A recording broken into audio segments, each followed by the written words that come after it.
Hello दोस्तों, welcome to my YouTube channel. आज के इस वीडियो में हम कांस्टेंट वॉल्यूम प्रोसेस मतलब आइसोकोरिक प्रोसेस के एग्जाम्पल के बारे में देखेंगे। ठीक है, उसके जो न्यूमेरिकल्स जो हमारी फाइनल एग्जाम में आते हैं वो एग्जाम्पल्स आज के इस वीडियो में हम सॉल्व करेंगे। ठीक है, इसके आगे के वीडियो में मैंने कांस्टेंट वॉल्यूम प्रोसेस का पीवीटीएस डायग्राम कैसे ड्रॉ करते हैं उसका डिटेल में एक वीडियो बनाया हुआ है जो मैंने चैनल पे अपलोड कर दिया है। ठीक है, तो वो पीवीटीएस डायग्राम भी बहुत इंपॉर्टेंट है एग्जाम पॉइंट ऑफ व्यू। और थर्मोडायनेमिक साइकिल के पीवीटीएस डायग्राम जो auto cycle, diesel cycle, Brayton cycle, dual cycle, इसके पीवीटीएस डायग्राम ड्रॉ करने के लिए भी ये जो प्रोसेस जो होती है उसके पीवीटीएस डायग्राम समझना बहुत ज़रूरी है। ओके, तो जिन्होंने भी ये पीवीटीएस डायग्राम वाला वीडियो नहीं देखा हो तो प्लीज़ वो पहले जाके वो पीवीटीएस डायग्राम वाला वीडियो देख लो, तो आगे के वीडियो में अच्छे से समझ में आएगा। ओके, तो आज के इस वीडियो में हम जो है वो कांस्टेंट वॉल्यूम प्रोसेस के एग्जाम्पल्स देखने वाले हैं। ओके, जो फाइनल एग्जाम में 7 मार्क्स में आते हैं। ओके, तो एग्जाम्पल स्टार्ट करने से पहले वो एग्जाम्पल सॉल्व करने के लिए जो फॉर्मूला यूज़ होंगे हमारे constant volume process isochoric process के जो भी एग्जाम्पल होंगे वो एग्जाम्पल सॉल्व करने के लिए जितने भी फॉर्मूला यूज़ होंगे वो फॉर्मूला के बारे में पहले समझ लेते हैं। ओके, तो उसके बाद हम एग्जाम्पल स्टार्ट कर देंगे। तो सबसे पहले कौन से फॉर्मूला हमें यूज़ होंगे हमारे, तो सबसे पहले पीवीटी रिलेशन मीन्स ये जो हमारा कांस्टेंट वॉल्यूम प्रोसेस जो है वो कांस्टेंट वॉल्यूम प्रोसेस में पीवीटी रिलेशन क्या आएगा। ओके, तो पीवीटी रिलेशन के लिए आप ये सोच रखते हो कि सपोज कि हम process 1 to 2 constant volume process 1 to 2 के बारे में अगर सोचते हैं, ये प्रोसेस हमारी क्या है, कांस्टेंट वॉल्यूम प्रोसेस है। कांस्टेंट वॉल्यूम प्रोसेस मतलब इस प्रोसेस के दरमियान हमारा वॉल्यूम जो है वो कांस्टेंट रहेगा। वॉल्यूम कांस्टेंट रहेगा, इसका मतलब जो स्टेट 1 पे हमारा वॉल्यूम है वही हमारा स्टेट 2 पे वॉल्यूम रहेगा, मतलब V1 is equal to V2। That means constant volume process के जब भी एग्जाम्पल आएंगे तब हमारा V1 is equal to V2 हो जाएगा।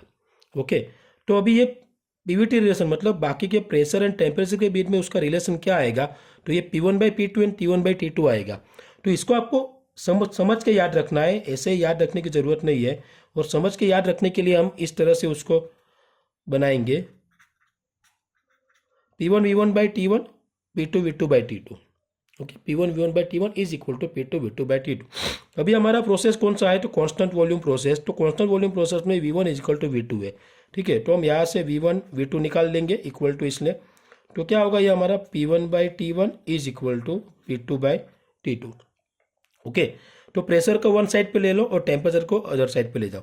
तो P2 अगर यहाँ पे लेके जाएंगे हम तो वो डिवाइड में चला जाएगा, तो P1/P2 is equal to T1/T2। तो ये हमारा रिलेशन हो गया, P1/P2 is equal to T1/T2।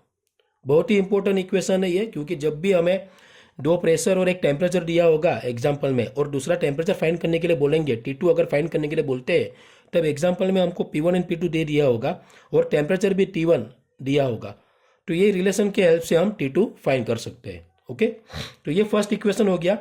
अभी नेक्स्ट होता है हमारा वर्क डन। तो कांस्टेंट वॉल्यूम प्रोसेस मतलब सिस्टम का जो वॉल्यूम जो है वॉल्यूम कांस्टेंट है, मतलब बाउंड्री फिक्स बाउंड्री है। क्या है, बाउंड्री हमारी जो है फिक्स बाउंड्री। अगर बाउंड्री ही मूव नहीं होगी तो वर्क डन क्या होगा, हमारा 0। ओके, अगर बाउंड्री मूव होती है तब हमको वर्क मिलेगा।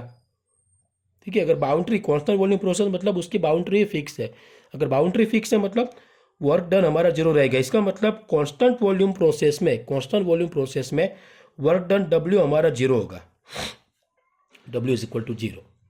ओके, तो ये एक फॉर्मूला हमारा है Pvt relation P1/P2 is equal T1/T2। याद नहीं रखना है, मैंने जिस तरह से आपको बताया हुआ है P1 V1/T1, P2 V2/T2 करना है। वॉल्यूम कांस्टेंट है मतलब V1 V2 कैंसिल कर दो, फिर P1/T1 और इस तरह से इसको बना लेना है। ठीक है, और ये आपको याद रखना है कि कांस्टेंट वॉल्यूम प्रोसेस में हमारा वर्क डन 0 रहेगा, और वो भी कैसे कि बाउंड्री फिक्स है, कांस्टेंट वॉल्यूम प्रोसेस में बाउंड्री फिक्स है तो वर्क डन हमारा 0 रहेगा। उसके बाद नेक्स्ट जो हमारा है वो नेक्स्ट हीट सप्लाई। तो heat supply DQ is equal DU हो गया है। DQ मतलब हीट सप्लाई, DU मतलब change in internal energy. DQ मतलब हीट सप्लाई एंड DU मतलब चेंज इन इंटरनल। तो चेंज इन इंटरनल एनर्जी है वो आपको ये याद रख लेना है, DU is equal to mCV/dt। याद रखना ये फॉर्मूला, क्योंकि जितने भी प्रोसेस थर्मोडायनेमिक प्रोसेस जितने भी होगी आपकी, वो आपका होगा constant volume process, constant pressure process, उसके बाद constant temperature process and adiabatic process और आइसेंट्रोपिक प्रोसेस। तो उसमें सिर्फ कांस्टेंट टेम्परेचर प्रोसेस है, वो कांस्टेंट टेम्परेचर प्रोसेस में आपका डी जीरो होगा। वो बाद में देखेंगे हम, जब कांस्टेंट टेम्परेचर प्रोसेस का एग्जांपल करेंगे तब आप देख लेंगे। लेकिन आपको याद रखना है कि बाकी की जितनी भी प्रोसेस होंगी, वॉल्यूम कांस्टेंट, प्रेशर कांस्टेंट मतलब constant pressure process, constant volume process और एडियाबेटिक और आइसेंट्रोपिक प्रोसेस, ओके, तो ये सारे प्रोसेस में हमारा D you change in internal energy होगा। एमसीवी डी का ही उसका फॉर्मूला आएगा। डी मतलब चेंज इन टेम्परेचर, तो M C V T2 minus T1, okay, D you is equal to M C V T2 minus T1। तो ये आपको याद रख लेना है। तो ये फॉर्मूला कैसे बना नीचे का, तो CV is equal to R upon gamma minus 1 होता है। CV जो है ना, CV की जगह पे R अपन गामा माइनस 1 लिख दो यहाँ पे, तो M R upon gamma minus 1 T2 minus T1। तो ये हमारा डी यू का फॉर्मूला हो गया। सॉरी, क्लियर, ये समझ में आ गया।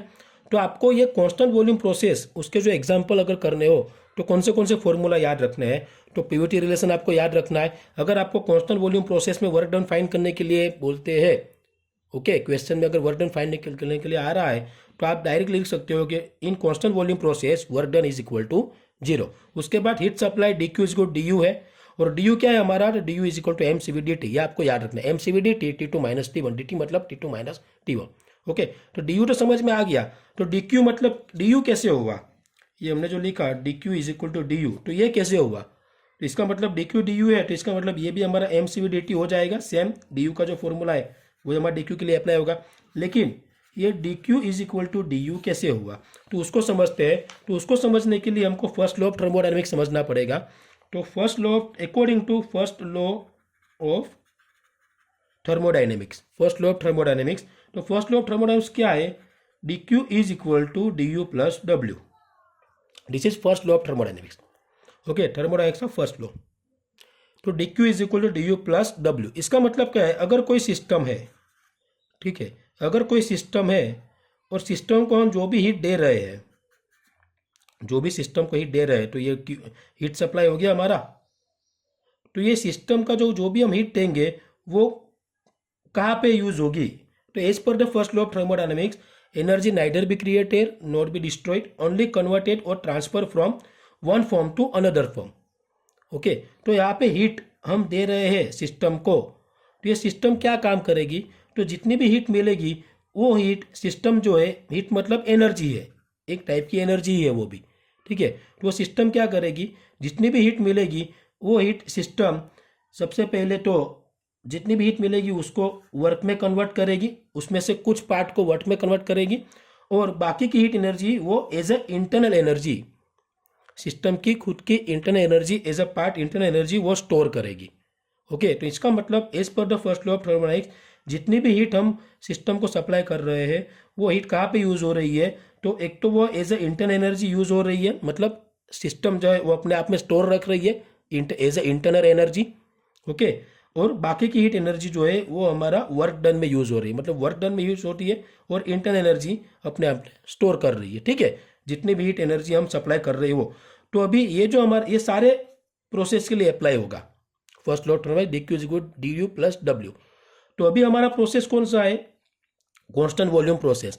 तो कांस्टेंट वॉल्यूम प्रोसेस में वर्क डन क्या है हमारा 0। तो यहाँ पे अगर हम वर्क डन 0 लेते हैं तो क्या हो जाएगा, D Q is equal to D U, clear.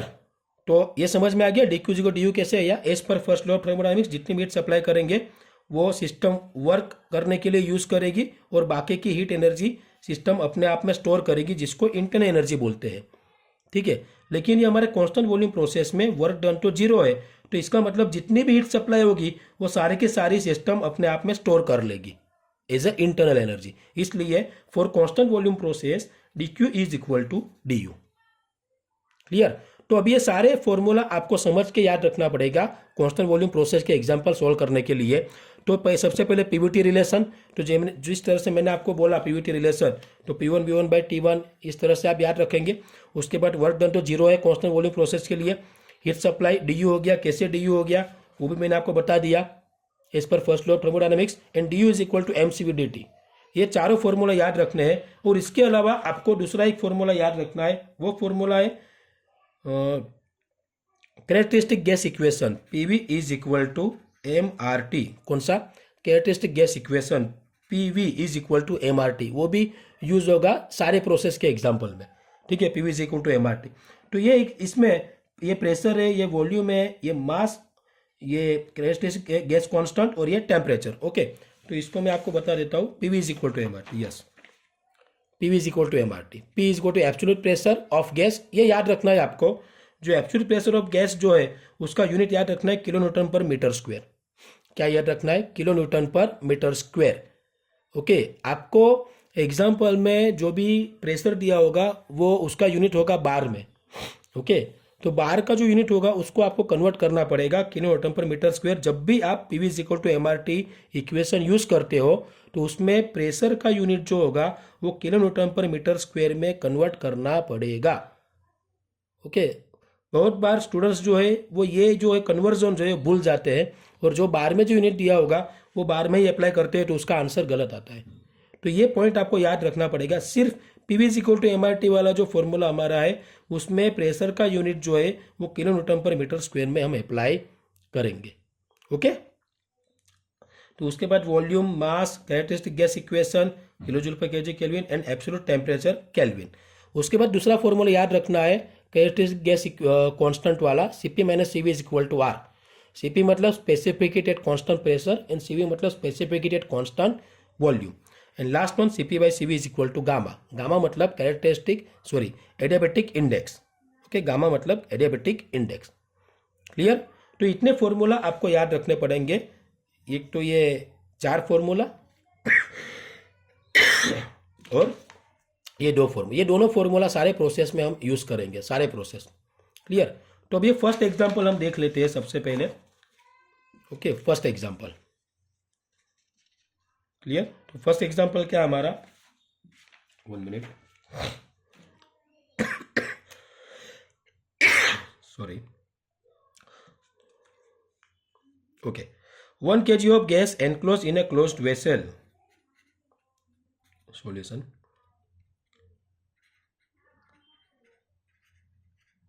Given data. कौन से डेटा दिए वो लिख लेंगे। 1 kg of gas enclosed in a closed vessel, मतलब मास कितना दिया हुआ है हमको, 1 kg।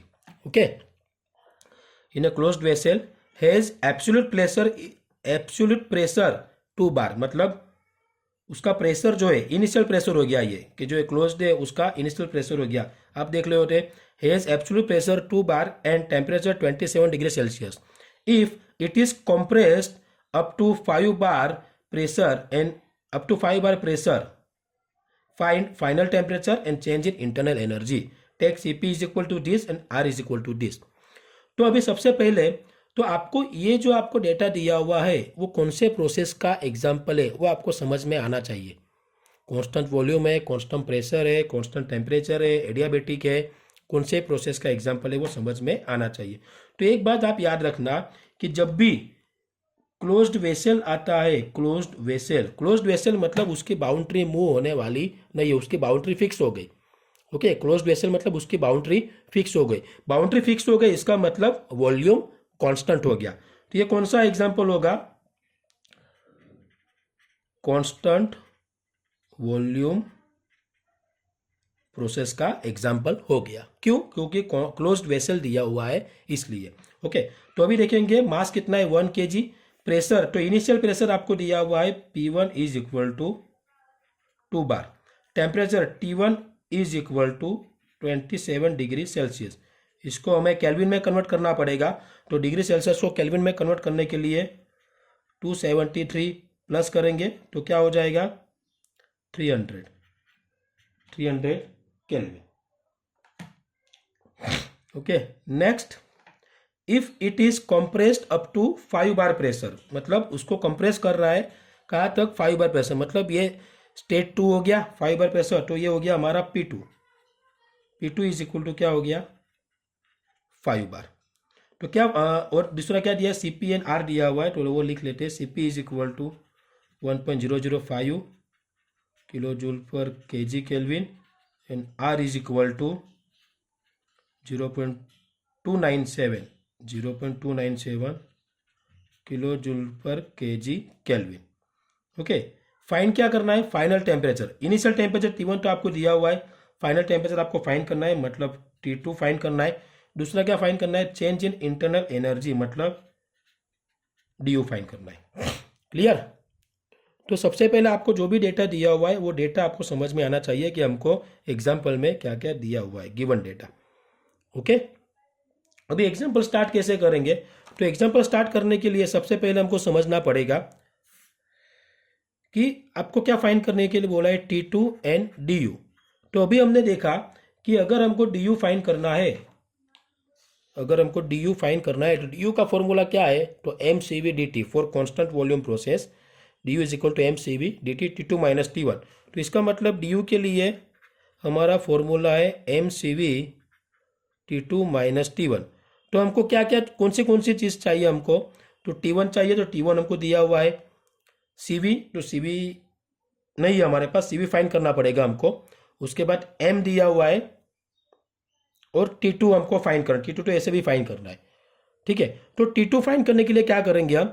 तो हमने बोला कांस्टेंट वॉल्यूम प्रोसेस के लिए PVT रिलेशन। तो P1, जब भी T2 फाइंड करने के लिए बोलेंगे, कोई भी प्रॉपर्टी फाइंड करने के लिए आपको बोलते हैं, तो सबसे पहले PVT रिलेशन चेक कर लेना है। तो वॉल्यूम कांस्टेंट निकल जाएगा, तो P1/P2 is equal to T1/T2। इसको वहाँ पे, इसको वहाँ पे, ठीक है, तो बना दिया। तो अभी आप देखते हैं यहाँ पे P1 हमारे पास है तो P1 है, P2 हमारे पास है तो P2 है, T1 हमारे पास है, T1 है। तो क्या फाइंड करना है? T2।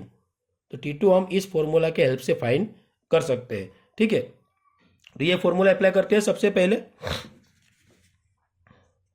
तो सबसे पहले हम क्या फाइंड करने वाले हैं?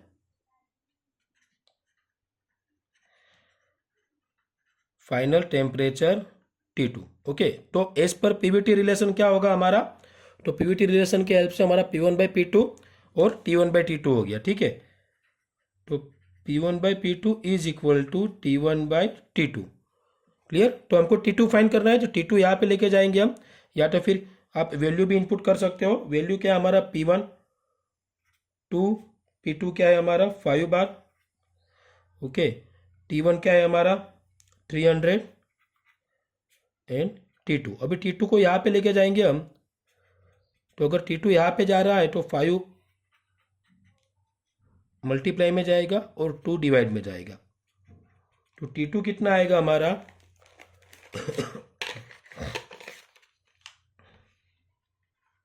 300 multiply by 5 divide by 2।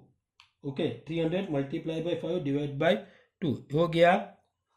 T2 is equal to 750, T2 is equal to 750। अभी यूनिट क्या आएगा? तो ये T1 का यूनिट क्या है हमारा? केल्विन। तो ये भी हमारा हो गया केल्विन। अगर इसको हमें डिग्री सेल्सियस में कन्वर्ट करना हो, तो इसको डिग्री सेल्सियस में कन्वर्ट कैसे करेंगे हम? जरूरत नहीं है, लेकिन अगर करना हो तो 750 माइनस 273। ओके, तो 477 डिग्री सेल्सियस। लेकिन आप कन्वर्ट नहीं करोगे तो भी चलेगा, हमारा यही आंसर हम रखेंगे, 750। क्लियर? तो टेम्परेचर मिल गया। अभी नेक्स्ट क्या है हमारा? तो अभी वापिस हम देख लेते हैं। टेम्परेचर तो हमारे पास आ गया वापिस, DU is equal to mCv/T2 minus T1। अभी change in internal energy find करना है ना हमको। तो इसमें हमारा T1 हमारे पास है, T2 भी हमने फाइंड कर लिया, M हमारे पास है।